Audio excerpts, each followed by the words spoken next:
Welcome to Loud and Clear, a program geared toward the younger generations. You can listen in every Thursday at 7 p.m. or find the plug to our YouTube channel on kgtcradio.com. Hey, I'm Nathan. And we're not Carlos. And welcome to Loud and Clear. Carlos is out for this week and this episode and the next one. But I have with me my lovely wife, Melanie. It's me. And then we have Christina with us today. Hello. And so we're going to talk about some stuff. We're going to, we have a good topic for today, but we're going to kind of take care of some housekeeping. If I can talk today, housekeeping items. So if you've listened to this program before, we do questions at the end. We do take a question and we try to talk about it. So if you have a question for us at Loud and Clear, if you're a teen out there and you have questions about life, have a question, it can be a fun question, light question, it can be also something deep, and you want to send it to us, you can keep it anonymous, or if you want to be known, let us know specifically that you want your name to be known when you ask the question, but you can email it to us at vcfrevivalyouth@gmail.com. And if you put LC for Loud and Clear in the subject line, we'll know what it's for, and we will try to get it on the show. Also, you can text a question to 509-402-3446. So with that, we'll get into the program for today. So highlight of the week. We were kind of thinking about what might be a highlight. Do you guys have anything specific that comes to your mind? Well, really quick before we get too far into this, Sure. In honor of Carlos, I just needed to do a quick. Yeah, get that drinks. Yeah, Get the 'cause drinks in there. Sometimes he does He's it on always purpose, shaking and his sometimes he Red does it Bull on right in the accident, mic. like right in the microphone. So I had to do it. And Christina has no ice. She just has water. I just have a water bottle. Yeah. So. Well, you're the host, so I think that you should go first. I can go with a highlight of the I know week. it's more polite to have ladies go first, but we're new here. Sure. Okay. Well, you're not I'm new just a here, girl. but whatever. You don't Well. have an excuse. Anyway. Okay. So moving on. So a highlight in the world today. In the world today, or your world in today? In my world today, I have things that have happened. Okay. Last time we recorded, I went on a boat. Whoa. We went around the San Juan Islands. What? And I saw a dolphin. So that was pretty cool. Did you name it? No, I did not. I saw a seal too. That was pretty neat. Did you name the seal? No. Wow, you're such a boy. I should have named more. But yeah, it was cool. It was a little part of the fancy. It fun. was like a little yacht, It was cool. It was fun. Why'd you go? Work trip. I'm not that bougie. I don't actually have that much money. My work is awesome and they take us out on stuff like that. So that was a fun time. So I got to do that. Other than that, I also went to races that weekend. Mm-hmm. We went to kind of races? Skagit Speedway and we saw Like race car races the or midget horses races, which is to preface is midget cars, not people. That was crazy. That's you crazy. can't just come out and say that. That's the name of them. So they're called midgets. They're like I literally just said what kind of races, and then you. yeah, that was not good. Bad timing. Okay, so if you're still with us and you didn't absolutely just like turn the dial and change the channel, or the station, they're like a car that has a Ford Focus engine in them, and they are just like this little thing, and they rip. They are so fast. It's just essentially just a beefed up go-kart. And then they have the next step up, which is, oh my gosh, 360s, I think. And then the next one's called the 410, I think. And then there's a sportsman. So they're just different like levels of motors and stuff like that. And they can't start on their own. They have to be push started.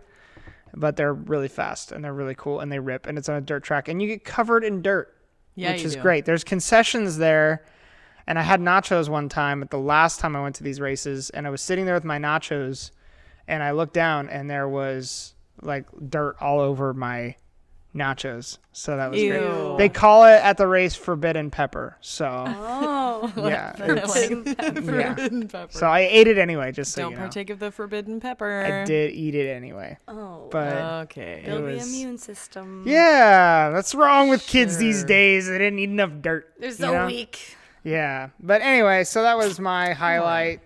And then you guys have anything? Well, I started cheer season. Yeah. So I don't have anything specific to talk about, but if you didn't know, I'm a cheer coach, and I specifically cheer high school football cheerleaders. I do not do basketball because youth pastoring and all that takes too much of my time. It's a lot of time. But I enjoy it a lot, and we've been in it for a full 2.5 weeks, and we're about to have our first game at the time of recording this, of course. So Yeah. that's my highlight for right now. It's wild. I'm looking at you. When you did that, you like closed one eye Okay. and then you looked at me and that was really weird. I can't like close one eye with the other one. I can't wait for this to be video content, and I can just zoom in really awkwardly on moments like that where I'm Yeah. like, That was a weird slow blink, but it was only one eye that slow blinked. I didn't do it on purpose. I just did it. Anyway, moving on. Christina, Hi. you got a highlight or something to share? Well, I went to jail. You went to jail. What? Oh my gosh, no. I do jail ministry on some Saturdays here and there, and it was really good, you know? Like, we just go into this cell, and not a cell, it's like a rec room. It's a concrete room, and we have basically church with just a few of us church ladies and whoever wants to come. And at the time of recording, this Saturday, we had 2 new girls got saved. They gave their lives to Jesus. And it was really cool. So that was my highlight. That's very cool. And we dropped you off at jail. Yeah, you dropped me off at jail. And we went to the fair. We went to the fair. All 3 of us went to we did. At the time of Oakland recording. Oh my god. At the time My of wife has recording, trained you County well. fair. we went to Okanagan County Fair and saw Yeah. bunny rabbits and goats and horses and pigs. All the aminals. Yeah. Good It's fun times. Fun time. Support, Good highlights. Support your community and go to your community events. It's important. Yes, it is. It's good to be known in the community to like. I mean, even and for the jail stuff too, is like just. Sorry, the way I was stuttering just reminded me of this video I saw. Anyway, no, we'll just continuing on. But the jail, like that's so powerful because I think that didn't you guys say that there was a lady that was just getting out and she like wanted to come to church, Yeah, she Yeah. sadly didn't show up, but still, you know, You never know. seeds were planted. Hopefully Seeds were one day planted. she'll show up. hopefully Now she she will. knows you're there. Yes. And you're creating connections and Yes. and like just as we're being known in the community if we go to events and things like that, but also ministry opportunities within the community like that, you get to be known. And you know, I mean, I really believe that VCF Ministries is being known throughout the county for not being like a part of a problem, but a part of the solution for the things that we're facing, especially in Washington State with like a lot of homelessness and drug addiction and things like that. It's not just another program to take them off the streets for a few days and then they come back worse, you know, and it's something that's really powerful and changing. And there's a lot of people, especially in our church. I tell the teens this all the time. It's like, look around, like, look at the people that are serving. Like they went through RHTH. They used to be, you know, dealing drugs, on drugs, whatever it was. And then look at what God has done, you know, and Well, it's just amazing. In the most polite way possible, we're not a food bank. Yeah. There are already people out there doing certain things. What's a way that we can actually help and make a difference as a church? What is it that they're not getting? What is it that is essentially preventing them from, like, how come they aren't being transformed? Yeah. We have the secret sauce. It's Jesus. So I think it's really cool that you guys do that, because as much as I respect a lot of the groups that will go out and do some of the things that they do, they're not as beneficial as they would hope to be. Yeah. But going out and spreading the love of Jesus and talking about the gospel is always going to benefit somebody. It's always going to at least plant a seed and start something. Yeah. Yeah. And the hearts are right of a lot of organizations and things that are trying. But it just goes to show that what's missing is the power of Jesus. That's the only thing that breaks chains, you know, and transforms people's lives. So since you started helping out, Christina, 4 women have gotten saved? Does that seem right? Maybe 5. Maybe I don't know. 5. In the last 2 weeks, 4. Okay. That's 4 crazy. girls have gotten saved. Yeah. It's crazy. That's super cool. It is. That's awesome. So that kind of ties in. I mean, it ties in a little bit with the whole jail thing. But Oh, does it? A little bit. A little bit. Really? We're going to talk about Joseph today. We didn't know what we were talking about. Oh. So we're talking about Joseph. He was in prison. He goes there. He goes there. He goes to prison. He goes there. But yeah, so I mean, the title of this is keeping your heart soft, and that's kind of the topic that we're talking about today. It's actually a soft heart, but close enough. A soft heart. Yeah, sorry. My notes are wrong. But so we're going to be in chapter 39 of Genesis, and we're going to be starting with verse 7. So I'm just going to read a couple scriptures here, and then I'm going to talk about it a little bit, and then if you guys want to chime in at any time, please feel free to do so. So in verse 7, it says, "And after a time his master's wife cast her eyes on Joseph and said, 'Lie with me.' But he refused and said to his master's wife, 'Behold, because of me, my master has no concern about anything in the house, and he has put everything that he has in my charge. He is not greater in this house than I am, nor has he kept back anything from me except you, because you are his wife. How then can I do this great wickedness and sin against God?'" And then I'm going to go from there to verse 12. "And she caught him by his garment, saying, 'Lie with me.' But he left his garment in her hand and fled and got out of the house." And so, and then I'm going to go ahead and wait real quick on this point. Joseph had, if you know the story of Joseph, Joseph was kind of the favorite of his father. Literally, it says that in the word, that his father loved him the most. And his brothers pretty much hated him because of that. His brothers hated him because of also his dreams, and he was not talking in an arrogant manner, but he was being revealed things by God of his future, and his brothers in their hearts were just like, they were bitter and angry against him. And then they go and they essentially conspire to kill him, but rather than killing him, they sell him off. And he ends up in Egypt, and then he ends up becoming known. He's faithful to God no matter what, and it gives him authority. It gives him authority in Potiphar's house, and this is where it comes to this point to where Potiphar's wife wants to lie with Joseph, wants to pursue him, and he's like, no. And I think this is significant because Joseph has every right to be bitter, angry, and a lot of people, when they're bitter, angry, frustrated, they do fall. They go, because in their mind, they're like, my life sucks anyway, or they get mad. A lot of people, when they go and they do something, there's not the fear of God in them because they become calloused and bitter and angry. And so they have no respect, and they're frustrated with God. And so it calluses their heart and opens them up to a bunch of different stuff. And so this is one thing where he chooses to be faithful. He doesn't like take his experience and allow him to be a bitter, angry person. And he still stands. His integrity still stands. His respect still stands. His respect for Potiphar, his respect for women, his respect for God, his fear of God. Like, all of this still stands. This essentially just points to the fact that he kept a soft heart towards God. He kept a vulnerable heart towards God. And then there's a second point in chapter 40. So after this, he gets thrown into jail for this. Like, it's thrown to a pit.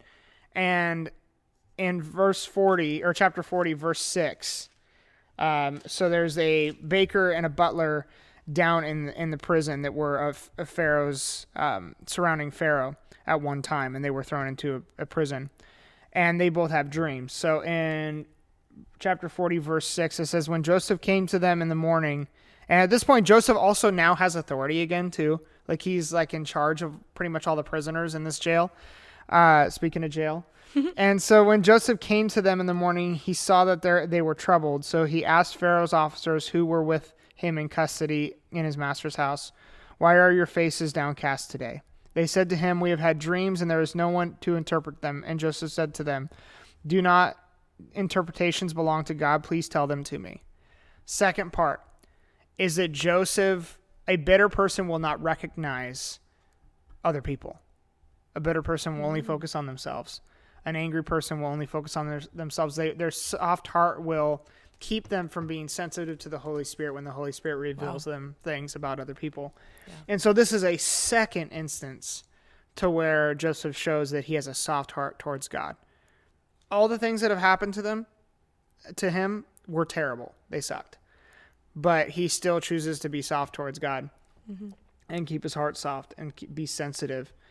And I think this is a huge deal that we don't realize, like, as young people, is that the world will try to tell you a bunch of different things. The world will try to tell you almost like fishing for a victim story out of you. Yeah. Trying to fish out of like what's happened to you.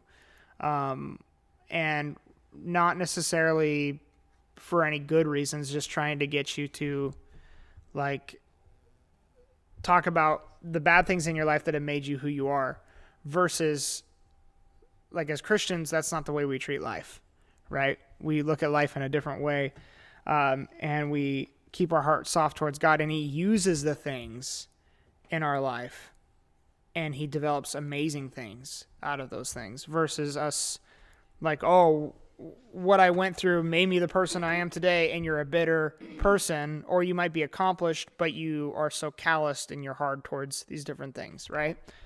That's not what God's called us to be. So, do you guys have anything to add on that?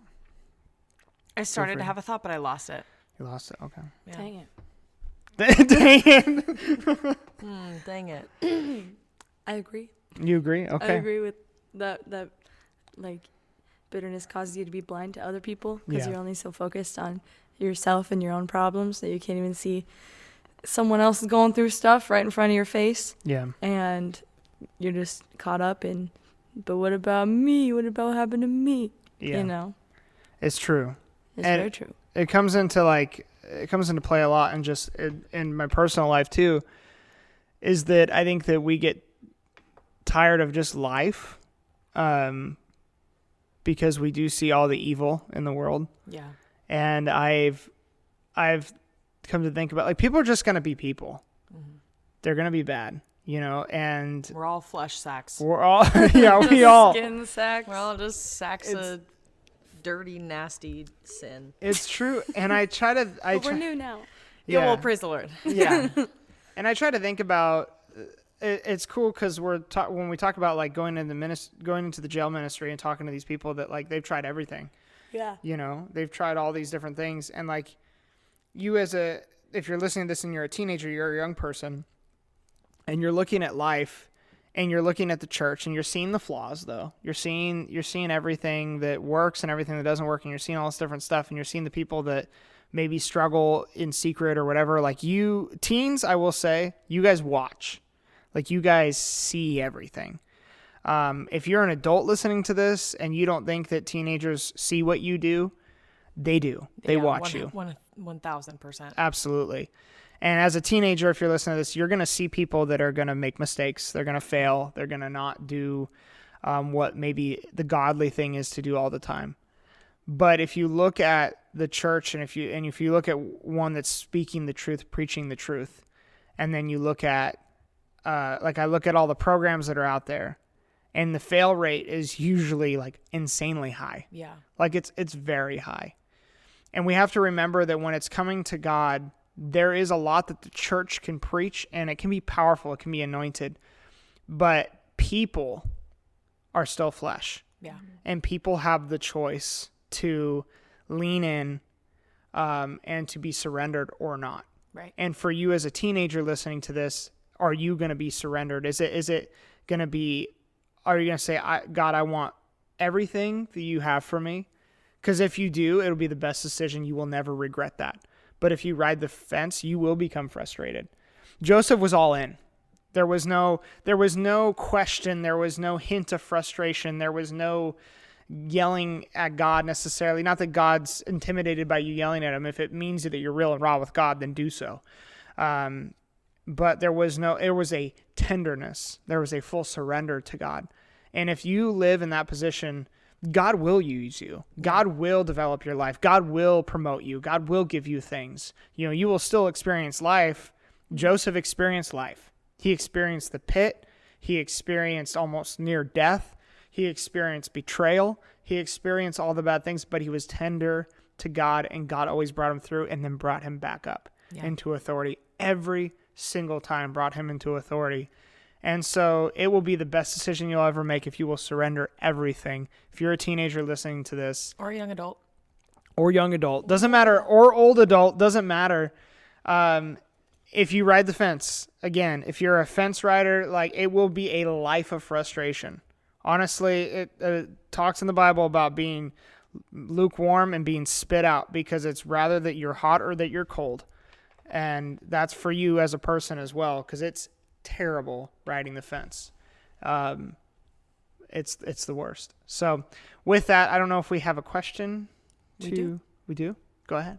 I sent it to you. Oh, you sent it to me. Did, all right. My phone is being used as the timer. That's right. It's literally right in front of me. I can't. It says 3 minutes left. Yeah, that's Is that really true? That's really true. We only have 3 minutes. Wow. How did that happen? That's crazy. I know. It happened so fast. Dang.